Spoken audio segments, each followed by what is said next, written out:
Hello again, ladies and gentlemen, Chaos Wolf here, and welcome back to the 1.4 Elite Dangerous Beta server. Now, as I said in previous videos, I was actually planning to have a look at each of the different ships that have been introduced in 1.4 in a little bit more detail, basically putting them up from the E-grade configuration to what I usually review to an A-rated or an A-grade configuration. So this is going to be very interesting, and first of all we're starting off with the Imperial Eagle, or the Eagle, as I have now christened it. And I'm going to be trying something a little bit different with this ship. I'm actually going to be attempting to use fixed weapons, because this way I can give you guys a feel for what fixed weapons are going to be like. For those eagle-eyed among you, you will have noticed that I've actually mounted a plasma accelerator to the top of this ship. I am a tad overpowered, but, well, over my maximum power usage, I should say. But that's not too much of a problem, because I have fixed everything through power groups. So that's not a big issue. But let's go and have a look at the internals and see what I've got. I've fitted military grade composites, the best of everything apart from life support and sensors, because I always put them as D-rated just to make the ship a little bit more manoeuvrable. I've never really felt the need to go for anything more than just those two. I mean, maybe with the changes to the power plant I will, I don't know yet. But I've also gone for the best shield generator, a B2 shield cell bank, because I always go for the B2s because they have a few extra uses than the A's. The A's recharge more per use, but have fewer uses. The B's have more uses, but recharge a little bit less, and I've never really felt the need for anything more. The only real downside is the shield cell, the B-rated shield cell banks are fairly heavy in comparison to the A or the C's. And lastly, I've got the best frameshift drive interdictor on the market for this ship, well, for the Class 1 at least, just to round the internal modules out. Now, into the hardpoints, I have put, as you can see, a fixed plasma accelerator, because there are no other type, a fixed burst laser, and another fixed burst laser. Now, the reason I've gone for burst lasers and not beam lasers is that burst lasers don't heat up as much as beam lasers. Beam lasers cause this ship to overheat like nobody's business, so we really don't want that. And then last but no means least, I've put in a kill warrant scanner, so we can actually go and scan our targets.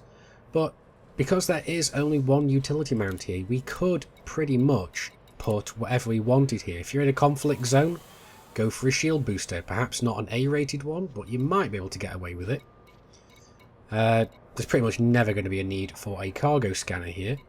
Wake scanners might be interesting, but then they kind of do get trumped out by kill warrant scanners. You could also go for a heatsink launcher maybe, or even chaff launchers or point defense, depending on what you really want out of your ship. If you would rather have the ability to avoid fire, then go for a chaff launcher. If you're worried about missiles, go for the point defense, or even the electronic countermeasure. But personally, I am going to stick with the kill warrant scanner. And thinking of it just now, the heatsink launcher might be an idea if you are using high heat weapons, such as the plasma accelerator. The only reason I'm using it now is because I want to see how much heat it generates on this ship. But also because it's kind of cool. But the main other thing is that this will actually help to cool your ship down during combat. So it really is a toss-up between what you actually want to have on your ship. So let's exit out of here and let's go out and have a look for a little bit of combat. Right, the first thing I want to take a look at is the side-by-side comparison of the heat build-up of the Eagle and the Eagle. So we're going to have a quick look at that and just see how well they actually stack up against each other.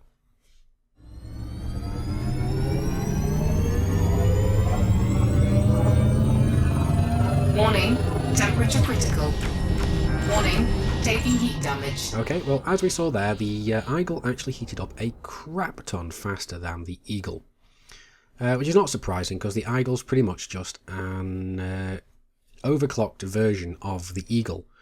You can tell this by having a look in the outfitting department, because the Eagle actually has a Class 3 power plant, whereas the actual original Eagle only has a Class 2.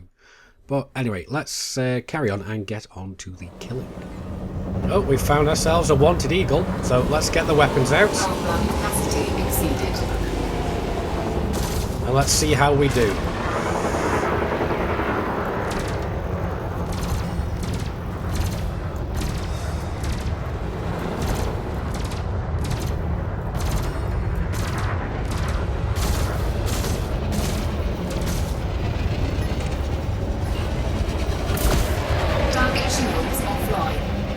Well, I'm actually managing to get a little bit better with fixed weapons. Not a massive amount more.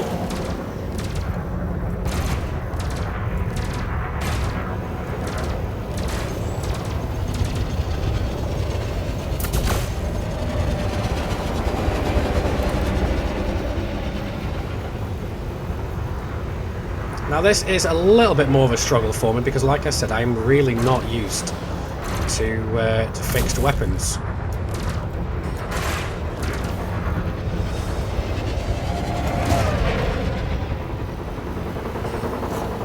But we've almost got him, so let's keep this up.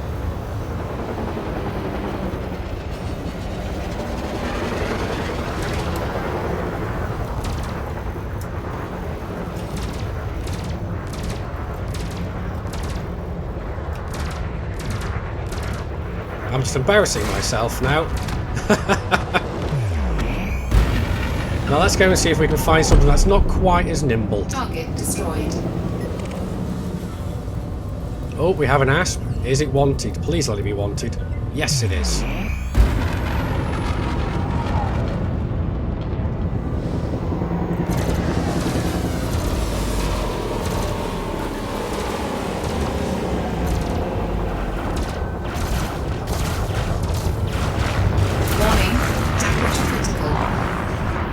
Yep, and there we go. Just firing off the plasma accelerator once was enough to put me into overheat there. Scan detected. Target shields offline.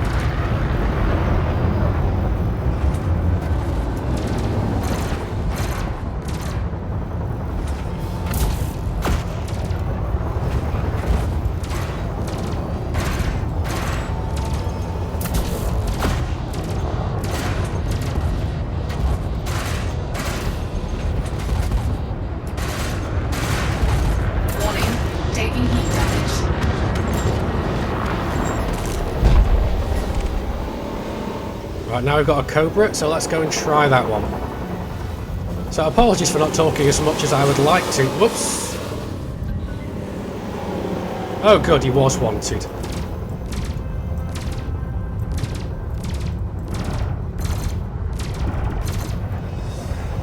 Under attack.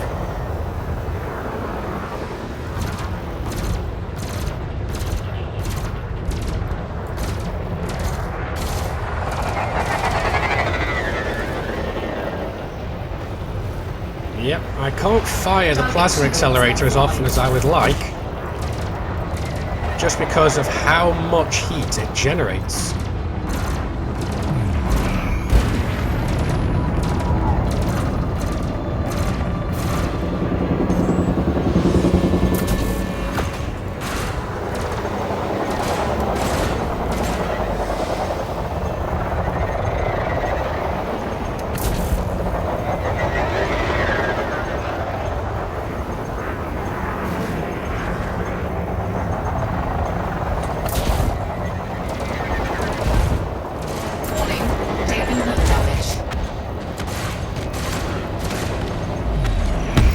Shields online. Yeah, taking the last couple of shots there, I do like to pretend that that was my my kill, but that seriously was not. But as you can see, using a plasma accelerator and fixed weapons on this ship is actually completely viable, even for me. Let's see if this guy's wanted, and if he is, let's just see how well his ship does against a plasma accelerator.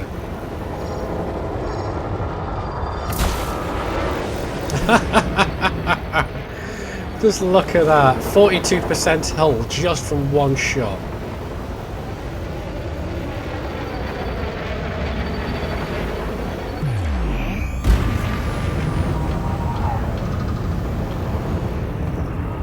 Can we get the second one to connect? Under attack. Ah, doesn't look like we need to. Target destroyed. Oh, that was awesome. So let's actually get this thing put down and let's have a look at the specific stats of this ship now that it is completely maxed out. And there is one thing I notice already, is the fact that it is a lot heavier. Despite having the better thrusters, I am still drifting somewhat. Now, after 3,500 credits worth of reload just for firing off this plasma accelerator a few times, I'm starting to think that the plasma accelerator is a fun, yet not exactly the most practical weapon for bounty hunting and if you're trying to make money. It may be better if you just stick with a multi-cannon, and with a multi-cannon as well, you will actually be able to manage your heat a lot better. So let's actually just stick one of those on here, shall we? Now let's have a look at the... No, we don't want that one.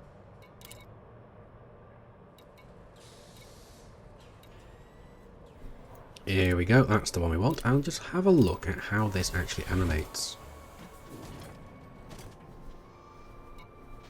Kinda nice. And not only that, going for a multi-cannon actually does keep us under our maximum power. So we could even throw this up to a larger kill warrant scanner if we wanted. Although I don't really see the point in it as at the moment. But this is a very nice ship. It is very manoeuvrable, despite only saying it is 6 out of 10 in manoeuvrability. If we have a look down here, we can see that our maximum power availability is 12 megawatts. With a multi-cannon, we are actually under that, but if we went for the plasma accelerator, we are over that by about upwards to a megawatt. But it's not that big of a deal. We also have no cargo, because I haven't bothered putting any in. And our jump range is 15.72 light years. So that's not bad at all for a fighter craft. We're not going to be doing any buckyball runs in this thing, but it is good enough to get you from A to B. It might not be particularly speedy, but it will get you there. Now, how do I feel about this ship? I actually do like this ship, and I think it's one of the few ships where I would be comfortable trying to use fixed weapons. Now, I know a lot of you guys out there don't like fixed weapons, but a lot of you also do, which is why I decided to show you them in this video. So make of that what you will and decide which type of weapon you want to go for. I mean, you could even put a turreted weapon on top if you wanted to, but again, I don't see the point. But I also do recommend that you go no bigger than burst lasers on the bottom, unless you are going to be taking heat sinks with you, because beam lasers do heat this ship up like nobody's business. But anyway, I do hope you found this video informative, and if you have enjoyed it, please do hit that like button. It really does help my channel out. And if you haven't already, please do hit that big subscribe button to join the Wolfpack. You'll get notifications from whenever I release new videos, and you might want to go and check out the list of my affiliated channels up there on the right. And anyway, until next time, Commanders, keep flying and stay shiny.